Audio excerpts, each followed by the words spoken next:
Every night, my dad was in charge of putting me to bed. He would help me brush my teeth and then would tuck me into my nice, warm bed. Then he would tell me a story. Every night, it was the same story. The story of Bosco and Billy. I had lots of books in my room, as my mother would read to me throughout the day, but Dad would never read any of those books. He would always tell me the same story. I always assumed that either the story had come from a book, but my father had told it so many times that he didn't need to read from the book anymore, or that it was a story he was told as a child. I always enjoyed the story of Bosco and Billy. I always found that it would help me go to sleep. Usually, I would be almost asleep by the end of the story. I slowly learned all of the words to the story and would sometimes recite it along with my dad. For some reason, probably because I heard it every night for years, the story stuck with me, and even to this day, I still remember all of the words to the story. The story, in its entirety, is as follows. Billy the bear was an ordinary bear, with an ordinary life. But he had a small friend named Bosco, who got him into strife. Most of the time Bosco would behave, but sometimes he acted out. Billy tried to keep him in line, but sometimes he would break out. Like, one time Bosco was hungry and decided he would steal food. Billy tried to stop him and explained to Bosco that stealing is rude. But Bosco didn't listen. He stole the food anyway, and took it to his secret spot and hid it away. Bosco took the food to the large oak tree that was in the woods. There he stuffed the food inside, and that's where he hid his goods. Billy never found the stolen food. It's still hidden there to this day. Bosco wishes that it is never found. He hopes, and he prays. Billy is kind and Bosco is a little bit silly. And that is the story of Bosco and Billy. Now, the story seems innocent enough, and I always thought it was a cute little story about two bears, but after recent events, I now know it is a lot more sinister than it first appears. My dad passed away a few years ago, and it took a toll on all of us, my mom especially. She began a little bit reclusive after my father passed, and so I didn't see her as often, because she shut herself off from others. I spent a long time trying to create a relationship with my mother again, and slowly, over the course of a couple of years, I did manage to reconnect with her. Things weren't as they once were, but she did invite me over once a week for a cup of coffee. During these hour-long visits, we would sit in the kitchen and talk about times gone by. About my childhood, about my time at school, and about all of the good times we had together. The one subject that didn't come up, however, was my father. I think the pain was still too raw for my mom to talk about him.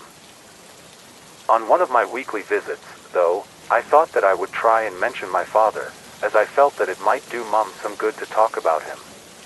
I decided to mention the story that he would tell me every night. Do you remember that story Dad used to tell me before bed, the story of Billy and Bosco? I hesitantly asked, not knowing how Mom would react to the mention of her late husband. Mom looked up from her cup of coffee that she was drinking. She looked confused. Maybe because it was the first time he had been mentioned for a number of years, or maybe because she didn't know what I was talking about. No, I don't remember that story, she replied. You had a lot of books, so I can't remember all of them. I was a bit surprised by this. Dad told it to me every night, so I would have thought that she would remember it. I then went on to explain that it wasn't a book, it was a story that would recite, without reading it off of a page, because he knew it so well. I thought that your father would read you a different book each night, she said, sounding confused. That's what he always told me anyway. I thought that this was especially strange because he never read me one of my books, and I would have thought that my own mother would have known this. What was this story about? She asked me. It was about two bears, one named Billy and one named Bosco. I was about to continue explain the story when my mom suddenly interrupted me. Did you just say the bear was named Bosco? She asked me, sounding quite serious. Yeah, that's right. His name was Bosco, I replied. That's strange, Mom said. She had a look on her face that looked like she was trying to remember something. father used to tell me about a friend that he used to have named Bosco," Mom continued. "He used to say that Bosco would get him in a lot of trouble when he was younger. I never met this Bosco, which your dad said was a good thing. He also said that he only met up with Bosco only once or twice after we met, and then your father told me that he was no longer going to see Bosco. He said that he finally got rid of him. I was always curious as to who he was. I have never seen any photos of him, or any evidence that he existed, now that I think about it. So, it is strange that he told you a story that contained a character with the name Bosco." Mom stopped talking for a second and I didn't know how to respond. She then looked at me and asked, "Do you remember this story? Can you tell it to me?" I recited the entire story to her. She listened to the whole tale without changing her expression. She took it all in and then she asked, "An oak tree? Are you sure that Bosco hid the food in an old oak tree in the woods?" "Yeah, it was definitely an old oak tree." "Why's that?" I asked her, sensing that something wasn't quite right. "It's just that, on mine and your father's first date, he took me to an old oak tree that was inside the Shelton woods, only a 10-minute drive from here," she responded. "He told me then that it was lucky for me that Bosco hadn't decided to interrupt their date." She then stopped talking and stared at the wall behind where I was sitting. "I think it is time for you to go now, I'm sorry," she told me, a hint of sadness in her voice. I thought that maybe it was for the best that I did leave.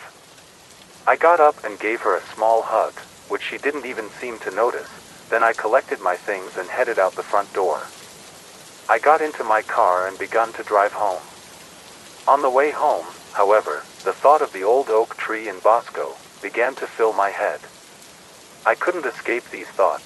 I didn't know what it all meant, if it meant anything at all. I don't know what compelled me, but I had to visit the Shelton woods and find this oak tree.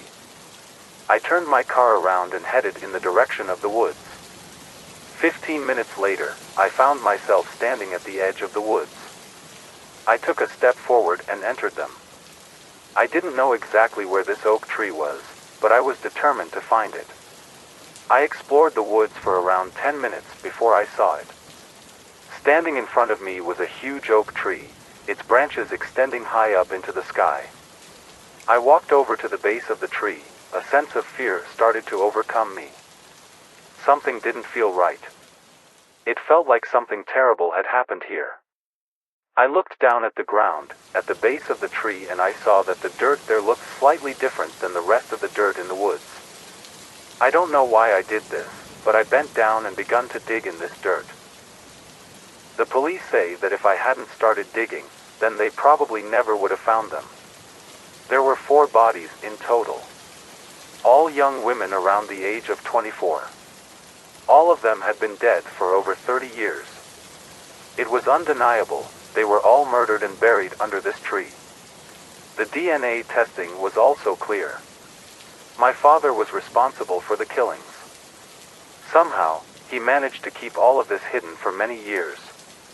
He never told anyone. The only clues that he gave were through my bedtime story, which I think was his way of confessing. The only thing I am not sure of now is, who is Bosco? Maybe my father and Bosco are the same person, or maybe he really did have a friend with that name. I don't think we will ever know. I don't think I want to know.